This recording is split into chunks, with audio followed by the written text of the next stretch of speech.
आचार्य चाणक्य ने नीति शास्त्र में कई ऐसी चीज़ें बताई हैं जिनका पालन करके व्यक्ति सफल इंसान बनने के साथ समाज में मान सम्मान पा सकता है। चाणक्य ने अपनी नीतियों में कई ऐसी बातें उजागर की हैं जिन्हें काफ़ी लोग मानना पसंद नहीं करते हैं, लेकिन उनके द्वारा कही गई बातें किसी न किसी तरीके से मनुष्य के जीवन से जुड़ी हुई हैं। ऐसे ही आचार्य चाणक्य ने व्यक्ति के उन 5 बातों के बारे में बताया जो उसके जन्म से पहले ही भाग्य में लिख दी जाती हैं। इन 5 चीज़ों से वह चाहकर भी छुटकारा नहीं पा सकता है।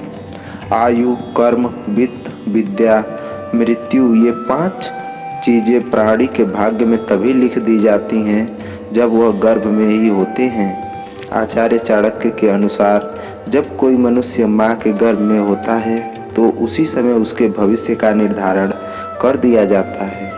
आयु, चाणक्य के मुताबिक माँ के गर्भ में ही व्यक्ति की आयु लिख दी जाती है कि वह कितनी उम्र तक जीवित रहेगा और कब वह मौत के आगोश में समा जाएगा।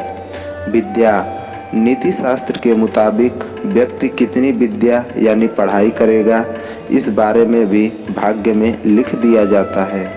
अगर आप अपने भाग्य से आगे विद्या प्राप्त करने की चाह रखते हैं तो वह किसी न किसी तरह आपको नहीं मिल पाएगी।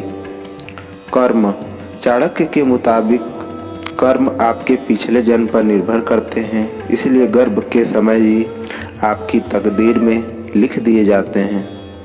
इसलिए हर व्यक्ति को अपने कर्मों के हिसाब से सुख दुख भोगना पड़ता है।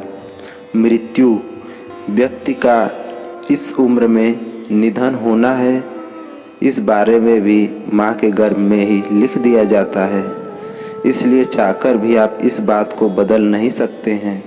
इसलिए चाणक्य ने कहा है कि व्यक्ति को हमेशा अच्छे कर्म करना चाहिए, क्योंकि बुरे कर्मों का फल अगले जन्म में भी मिलता है और आपकी मृत्यु किस समय हो जाए इसके बारे में आपको बिल्कुल भी पता नहीं होता। वित्त, माँ के गर्भ में आयु, कर्म ही नहीं बल्कि आर्थिक स्थिति भी लिख दी जाती है। किसी भी व्यक्ति को भाग्य से ज़्यादा धन की प्राप्ति नहीं होगी, वो चाहे जितनी भी मेहनत कर ले। इसलिए व्यक्ति के पास जितना धन है उसी पर संतुष्ट रहना चाहिए।